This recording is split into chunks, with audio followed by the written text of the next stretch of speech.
start the session. Hare Krishna everyone. आज हम श्रीमद् भगवत गीता के तीसरे अध्याय के 22वें श्लोक को देखने जा रहे हैं। इससे पहले जो हम लोगों ने श्लोक किया था उसमें भगवान, जैसे अर्जुन भगवान से पूछे कि भगवान आप बोलते हो नियत कर्तव्यों को करो, क्या नियत कर्तव्यों को करने से किसी की उन्नति हुई है, प्रगति हुई है, किसको भगवान की प्राप्ति हुई है? तो भगवान कृष्ण ने एक एग्जाम्पल दिया, एक राजा का। कौन से राजा का एग्जाम्पल दिया था, याद है किसी को? जनक महाराज। जनक महाराज का एग्जाम्पल दिया, राइट। फिर हम लोगों ने पढ़ा कि हमारे रोल मॉडल्स कौन होने चाहिए। रोल मॉडल्स वो होने चाहिए जो एक्सटर्नली और इंटरनली दोनों प्रकार से पवित्र हो। सिर्फ ऐसा नहीं है कि एक्सटर्नली बहुत ज्यादा उसके पास धन संपदा सब है, लेकिन इंटरनली वो इंसान खोखला है। जैसे अभी बॉलीवुड स्टार्स को हम लेंगे, एक्सटर्नली बहुत अधिक पैसा है, एडवर्टीजमेंट्स भी करते हैं, वहां पे भी आते हैं, लेकिन इंटरनली कितने सारे केसेस उनके अगेंस्ट ड्रग्स इत्यादि के पकड़े जाते हैं। तो इंटरनल अचीवमेंट नहीं है, एक्सटर्नल अचीवमेंट्स है वो। तो हमारे रोल मॉडल किससे होने चाहिए? रामायण महाभारत के शास्त्रों से होने चाहिए। और अगर कोई इंसान पूछे कि ये तो रामायण महाभारत के जो पात्र हैं, ये तो पुरानी घटनाएं हैं, आप सतयुग की बात कर रहे हैं, द्वापर की, क्या कोई ऐसा इंसान है जो आज की डेट में जिंदा हो और उसको हम रोल मॉडल माने? हाँ, ऐसे लोग हैं जिनको आप अपना रोल मॉडल मान सकते हो, जो आज भी जिंदा है, आज भी संसार में है। कौन? वो आपके गुरु हैं, प्रभुपाद जी। यस, प्रभुपाद जी की टीचिंग्स है और आप अपने गुरु को अपना रोल मॉडल मान सकते हो, प्रोवाइडेड कि आपको गुरु चूज करना आए। ऐसा नहीं कि किसी भी, आजकल तो संसार में बहुत सारे बाबा घूम रहे हैं, किसी को भी गुरु बना ले। ऐसा नहीं, आपको पता होना चाहिए कि गुरु किसको बनाना है। तो अगर आपका गुरु स्वरूप सिद्ध व्यक्ति है, अगर गुरु आपका अच्छा है, तो आप उसको अपना रोल मॉडल मान सकते हैं। और गुरु धारण करने के लिए कोई जल्दबाजी करने की जरूरत नहीं है, उसके लिए आप देख परख लो। और दीक्षा लेने के लिए भी जल्दी करने की कोई जरूरत नहीं है। जैसे अगर कोई फल है, वो पेड़ पे पक रहा है, उसका टाइम होता है उस फल को तोड़ने का। और अगर उस फल को अपने टाइम पे तोड़ोगे, जब वो फल पक जाए तो ही उसका असली रस आएगा। अगर अपरिपक्व अवस्था में कोई फल पका नहीं है पूरा, उसको आपने तोड़ लिया, उसको खाया, तो वो टेस्ट नहीं आएगा, वो आपको थोड़ा पकबा का टेस्ट आएगा ना, अच्छा टेस्ट नहीं आएगा। तो इसी प्रकार अभी हम भक्ति के मार्ग पे हैं, हमारे अंदर इतनी ज्यादा हम लोगों ने प्रगति नहीं करी। तो पहले अपने आप को दृढ़ बना लो कि ये मेरे गुरु है, ये इनकी शिक्षाएं हैं, मुझे इन्हीं शिक्षाओं पे चलना है। गुरु का बनाने का मतलब ये है कि आपने अपने आप को गुरु को सौंप दिया। अब वो कह रहे हैं, अगर गुरु कह रहे हैं कि सुबह ब्रह्म मुहूर्त में 4 बजे उठना है, तो भाई फिर आपको उठना ही है। गुरु ने बोला है ना, उनकी आज्ञा है। हाँ, एक्सेप्शंस आर ऑलवेज देयर कि आपकी तबीयत बहुत खराब है, फिर आप नहीं उठ पा रहे, तो गुरु ने बोला है कि 16 माला जाप करना है, तो फिर वो करना ही है, ये उनकी आज्ञा है ना। तो पहले अपने आप को अच्छे से ठोक बजा लो, गुरु को अच्छे प्रकार से परख लो कि हाँ, जिसको मैं गुरु बनाने जा रहा हूँ क्या वो सही है, फिर उसको गुरु बनाओ। ऐसा नहीं कि देख के भेड़ चाल में, हाँ सब लोग यहाँ पे दीक्षा ले रहे हैं, चलो हम भी यहाँ पे लग जाते हैं लाइन में। ऐसे नहीं, सोच समझ के गुरु बनाना चाहिए। और गुरु अगर अच्छे हैं तो फिर वो आपको भगवत धाम ले जाएंगे, उनको आप अपना रोल मॉडल मान सकते हैं। Although we can discuss different संप्रदाय ऑल्सो। 4 संप्रदाय हैं जहां से शिक्षा दीक्षा ले सकते हैं आप, लेकिन नहीं इस क्लास में, नहीं फिर किसी क्लास में हम लोग उसकी चर्चा करेंगे। अभी हम नेक्स्ट श्लोका करते हैं। तो भगवान, पहली एग्जाम्पल तो दे दी भगवान ने। बताइए, आवाज नहीं आ रही। आवाज नहीं आ रही? बाकियों को भी नहीं आ रही? आ रही है माता जी। आ रही है माता जी। एक बात कि आप अपना नेटवर्क थोड़ा सा चेक कर लो। हाँ, सो पहले श्लोक में तो भगवान ने एग्जाम्पल दे दिया जनक महाराज का। अब इस वाले श्लोक में भगवान अपना एग्जाम्पल दे रहे हैं, खुद का एग्जाम्पल। कोई इंसान पूछेगा ठीक है जी, जनक महाराज को उद्धार हुआ होगा, लेकिन आप अपनी बात कहिए, है ना। तो भगवान अपना एग्जाम्पल दे रहे हैं। भगवान क्या कह रहे हैं?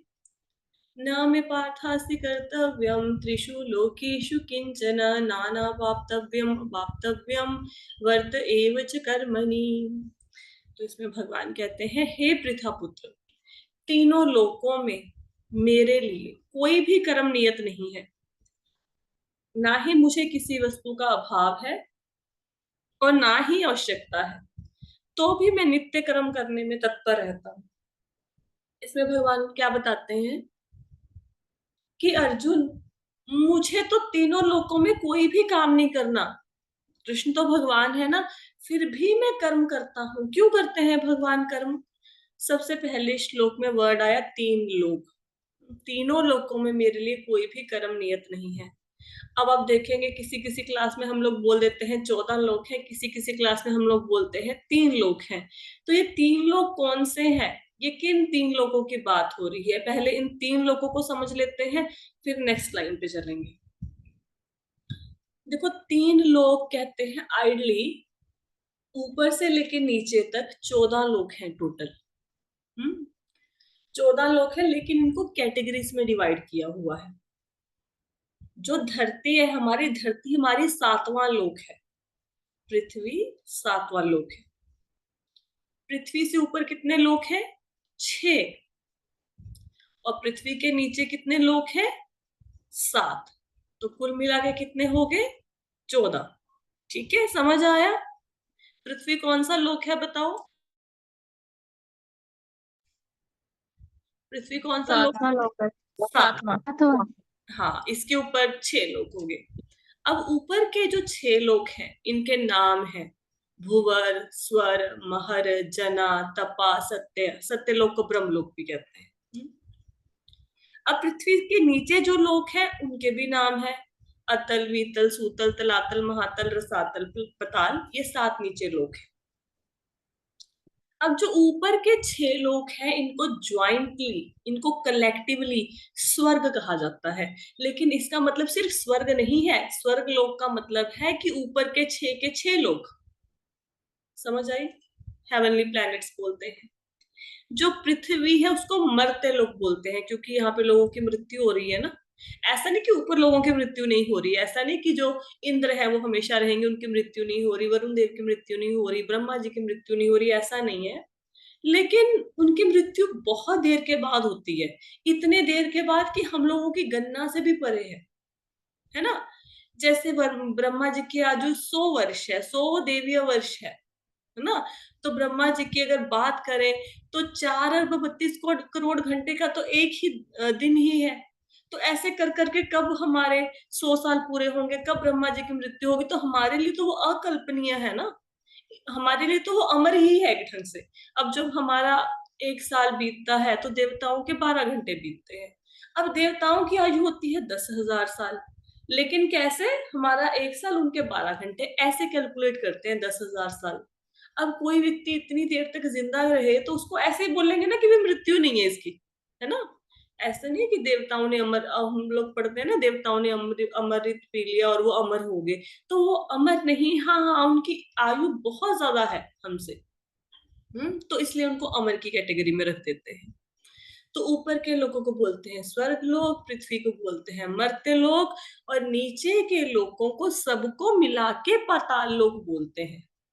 हालांकि पाताल एक सबसे लास्ट प्लेनेट है 14 लोकों में, लेकिन फिर भी उसको लास्ट में सारे लोगों को इनको मिला के, अतल, वितल, सूतल, तलातल, महातल, रसातल, पताल को मिलकर, सबको मिला के अधोलोक भी कहते हैं, लोअर प्लैनेट्स भी कहते हैं, और इनको पाताल लोक भी कहते हैं। अब यहाँ पे जो ऊपर के लोग और नीचे के लोग हैं, ये हमारी पृथ्वी से बहुत अच्छे हैं। स्वर्ग में तो आपको पता ही है, अप्सराएं हैं, नंदन कानन के वहां पे उद्यान है, वहां पे कल्प वृक्ष है, कितने सुंदर है। लेकिन स्वर्ग से भी ज्यादा सुंदर नीचे के लोग हैं। ये जो अतल, वितल, सूतल, तलातल है, ये स्वर्ग से भी ज्यादा सुंदर है। क्यों? क्योंकि इनका निर्माण मायावी लोगों ने किया है।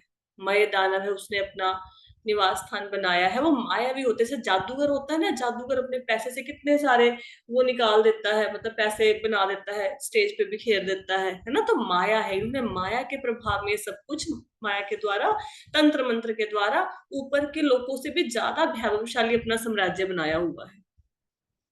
जो नीचे के लोग हैं वहां पे भी आप, मतलब लोग रहते हैं, हाँ, उनका बॉडीली जो फॉर्म है हमसे थोड़ा डिफरेंट होता है।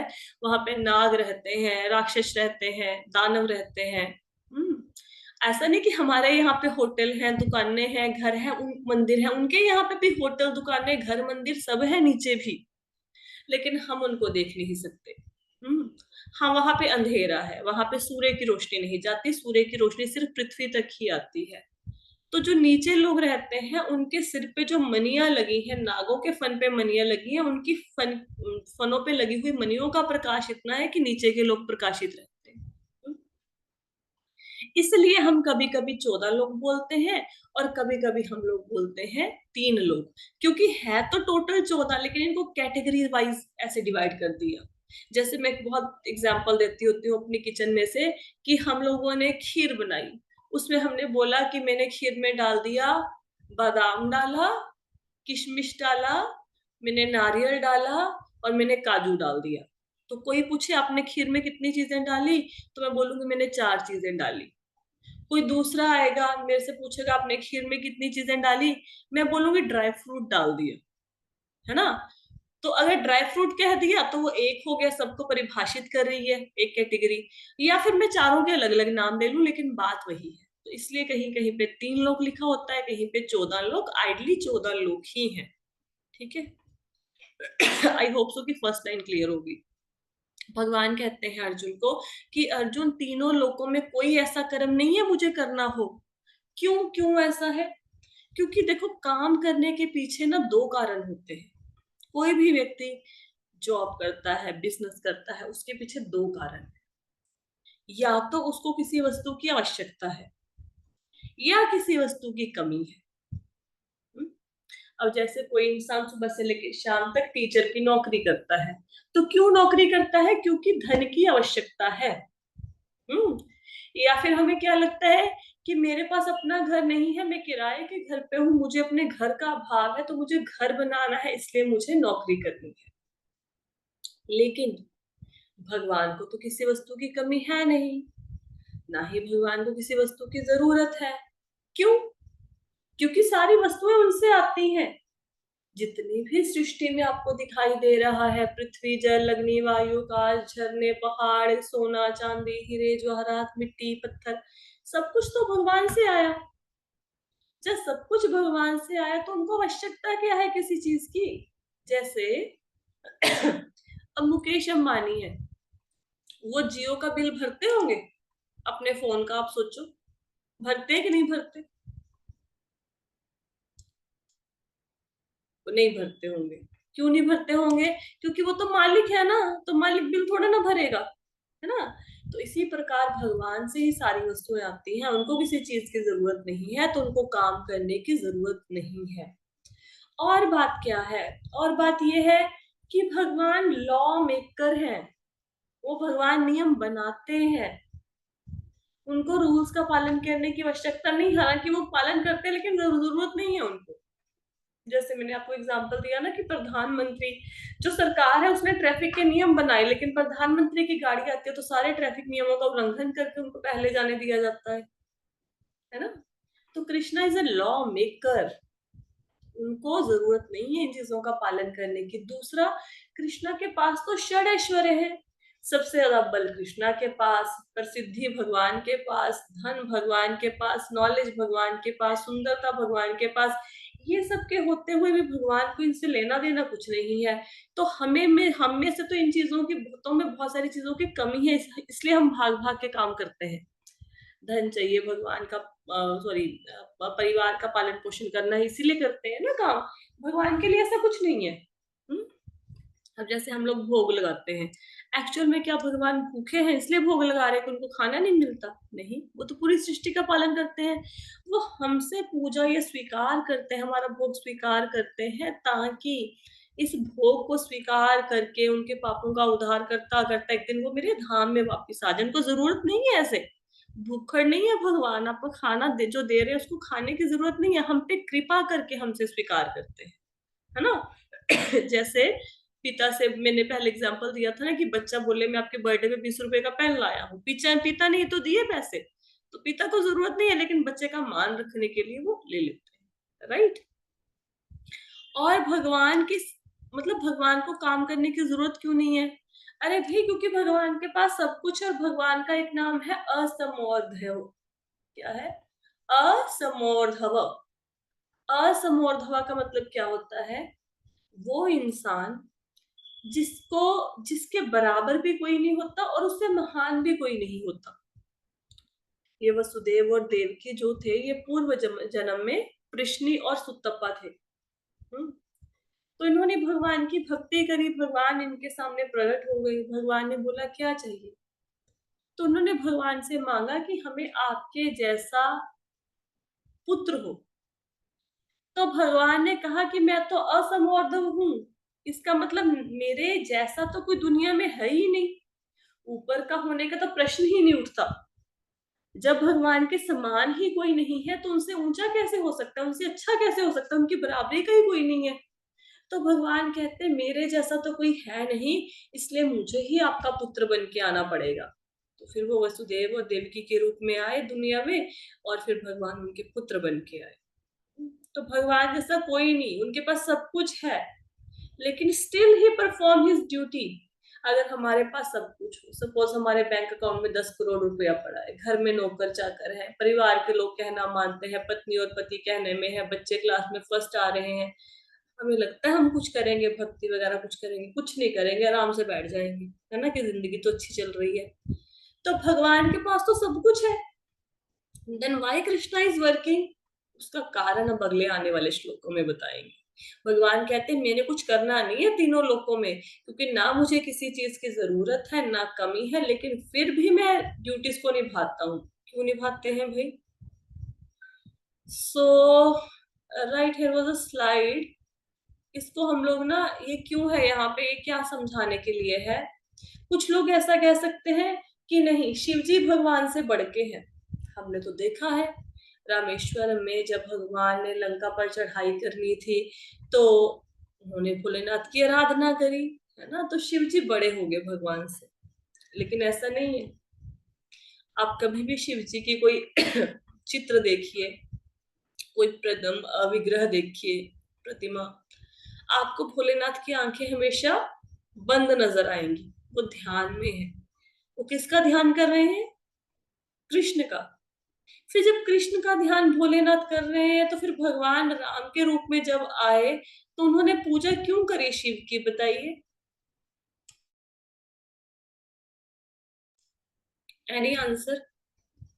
भगवान तो सबसे बड़े हैं, उनको तो किसी चीज की जरूरत नहीं है, फिर शिव जी की पूजा क्यों कर रहे हैं भगवान? माता जी वो अपने भक्तों को, जैसे शिव परम वैष्णव थे, अपने हम्म। भक्तों को मतलब वो करते हैं, यानी कि मेरे को बहुत बताना नहीं आ रहा। आप भक्तों को कहते हैं मतलब अपने भक्तों को मान देने के लिए करते हैं। हाँ, अपने भक्तों को मान दे। मान हाँ, देते हैं। देखो एक कारण ये भी ठीक है, लेकिन भगवान श्री राम क्या थे? ब्राह्मण क्षत्रिय वैश्य क्या थे भगवान? क्षत्रिय। क्षत्रिय। क्षत्रिय थे। तो जो क्षत्रिय होते हैं वो युद्ध में जाने से पहले पूजा करते हैं। वो देवी भगवती की, शिव शंकर की पूजा करते हैं युद्ध में जाने से पहले। तो क्योंकि भगवान राम क्षत्रिय की भूमिका निभा रहे हैं इसलिए वो शिव जी की पूजा कर रहे हैं। क्षत्रिय उनको पूजा तो करनी है ना, ठीक है। अब अगर हम बोले कि भगवान राम ने शिव की पूजा करी इसलिए शिव भगवान हो गए, राम भगवान नहीं है, तो भगवान ने पूजा तो सुदामा की भी करी है। सुदामा के भी तो चरण धोए हैं ना जब भगवान कृष्ण से मिलने आए हैं, है ना। आपने सुनी ही होंगी ना, लाइनें आती है ना उसमें, कृष्णा में, देख सुदामा की दीन दशा, करुणा करे कि करुणा निधि रोए, पानी पर हाथ से हाथ छुयो नहीं, असवन के जल स्यो पग धोए, पानी पर हाथ से हाथ छुयो नहीं, असवन के जल स्यो पग धोए। तो भगवान तो अपने आंसुओं से सुदामा जी के पैर धो रहे हैं, तो क्या सुदामा जी भगवान हो गए? नहीं। अच्छा, भगवान से मिलने नारद मुनि आए। नारद मुनि को ऐसा लगा कि भगवान ने द्वारिका में 16,108 शादियां कर ली हैं, अब ये हर एक पत्नी को सेटिस्फाई कैसे करते हैं? एक पत्नी के महल में रहेंगे, दूसरी पत्नी कहेगी मेरे पास तो आते नहीं है, एक के बच्चों की शादी कराएंगे तो दूसरे के बच्चे गुस्से हो जाएंगे, है ना, तो कैसे अपनी ड्यूटीज को निभाते हैं? तो वो द्वारिका में आए मिलने भगवान से, तो वो देखते हैं कि 16,108 भवनों में 16,108 कृष्ण है। तो जब वो द्वारिका में उनसे मिलने आए तो भगवान कृष्ण ने नारद मुनि की भी पूजा की है। हालांकि नारद मुनि किसके भक्त हैं बताओ? नारद मुनि किसके भक्त हैं? विष्णु जी के माता जी। के भक्त है ना, तो फिर भक्त भगवान से पूजा कैसे स्वीकार कर गए? नारद मुनि ने कैसे पूजा स्वीकार कर ली भगवान कृष्ण से? क्योंकि माता जी वो ब्राह्मण थे, जैसे ऋषि थे, इसलिए। क्योंकि लोगों को भगवान कृष्ण ने ये दिखाना था कि ब्राह्मणों का सत्कार कैसे किया जाता है। अगर भगवान यहाँ पे भूमिका निभा रहे हैं क्षत्रिय की, भगवान राजा हैं, और जो नारद मुनि है वो ब्राह्मण है, तो राजा को ब्राह्मण का सत्कार हमेशा करना है, भले ही जो राजा है वो भगवान ही क्यों ना हो, लेकिन भगवान लोगों को दिखाने के लिए कि अगर आज मेरे महल में नारद मुनि आए, मैं उनका सत्कार नहीं करूंगा, तो आने वाले युगों में जब किसी के घर में ब्राह्मण आएंगे वो भी स्वीकार सत्कार नहीं करेंगे, बोलेंगे मैं तो राजा हूँ। तो लोगों के सामने एग्जाम्पल सेट करने के लिए उन्होंने नारद मुनि का सत्कार के उनके चरण भी धोए, है ना। तो अगर भगवान किसी की मतलब पूजा कर रहे हैं, सेवा कर रहे हैं, इसका अर्थ ये नहीं कि उनकी पोजीशन उनसे बड़ी होगी, वो भगवान हो गए, नहीं। भगवान तो कृष्ण ही रहेंगे। हाँ, भगवान एक स्टैंडर्ड सेट करने के लिए ये लीलाएं करते हैं। क्लियर हुआ? आगे चले।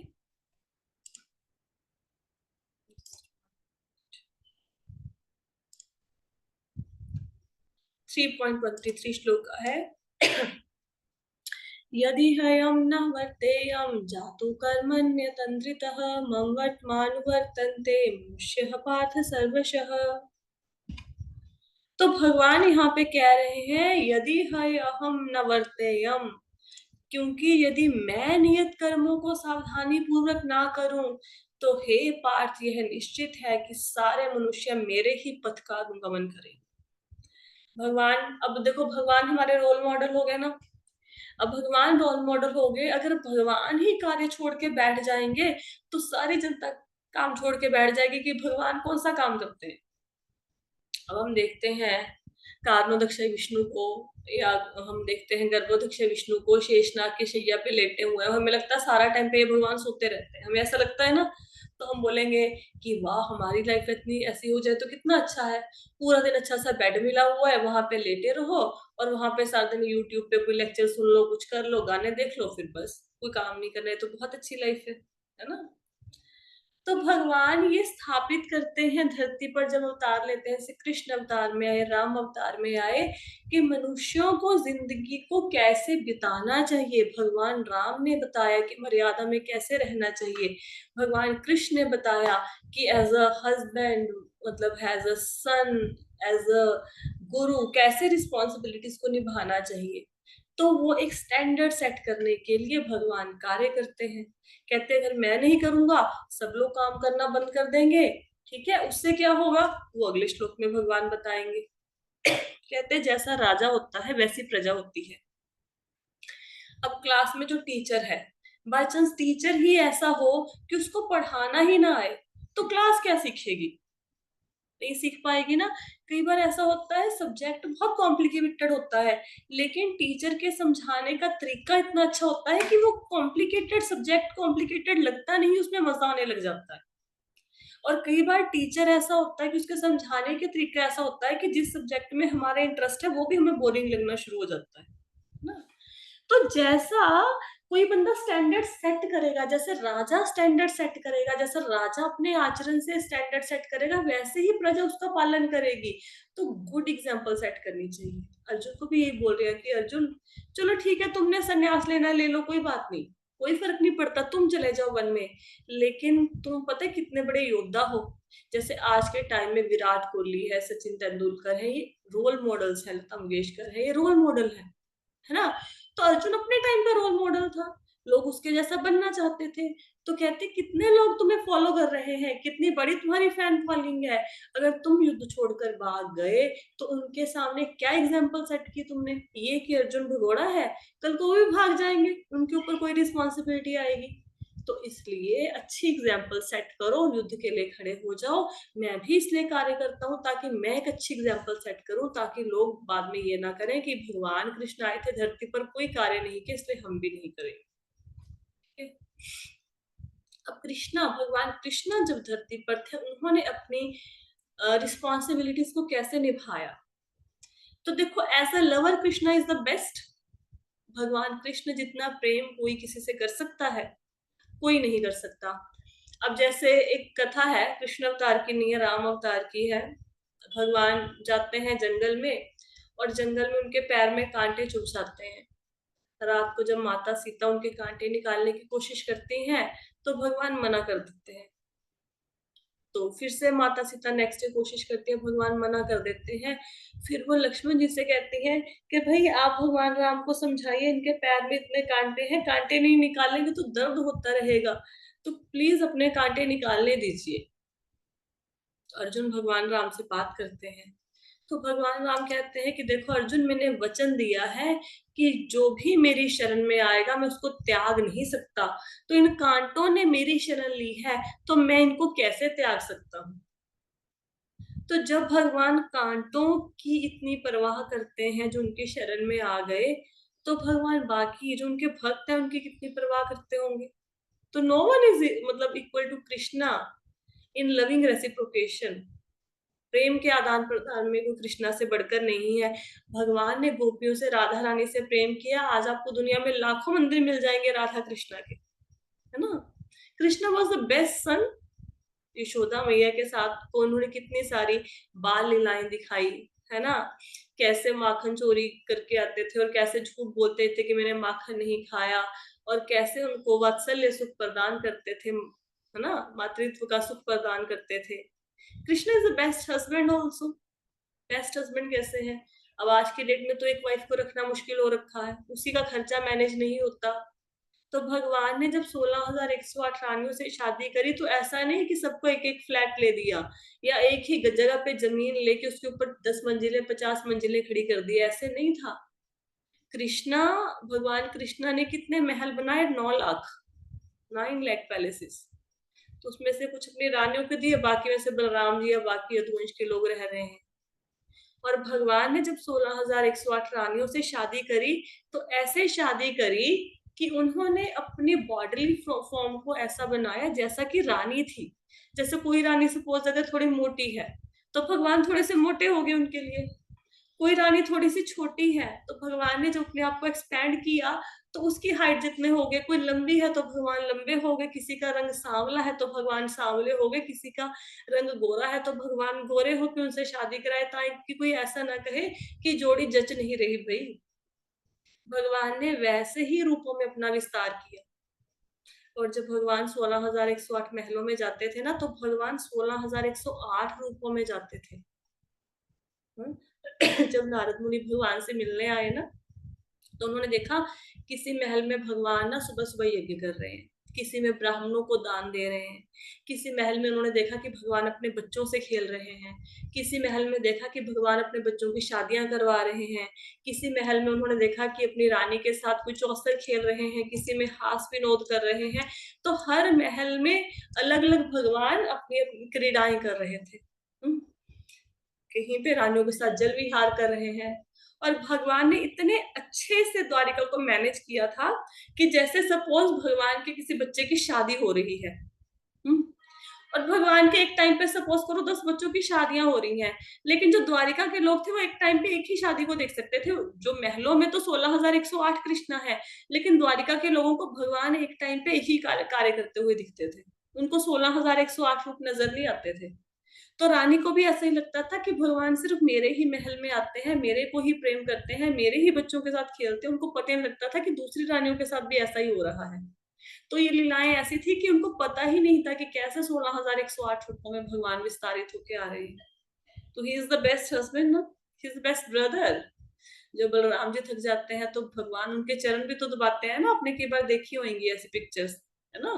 तो the best brother, he is the best गुरु। जब अर्जुन असमंजस में पड़ गया कि मैं क्या करूं क्या ना करूं युद्ध में, तो उससे उस विचार से निकालने वाले भगवान, तो उन्होंने ऐसा ज्ञान दिया भगवान ने जो संपूर्ण विश्व आज पढ़ता है और लाभान्वित होता है उससे। हमारी फ्रेंड को भी कोई प्रॉब्लम हो सकता है हम भी उसको कोई अच्छी सलाह दे दें, लेकिन उस सलाह को पूरी दुनिया तो फॉलो नहीं ना करेगी। भगवान ने जो ज्ञान दिया उसको पूरी दुनिया फॉलो कर रही है। He is the best friend. How he is reciprocating his love with his friend Sudhama. अगर हम किसी अच्छी पोजीशन पे होंगे, हमारा कोई फ्रेंड फटे हाल में आएगा, शायद हम भी उसको ना पहचाने।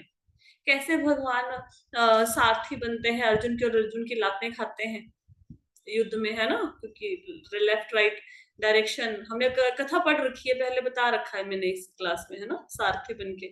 तो he is the best friend, so he is setting example,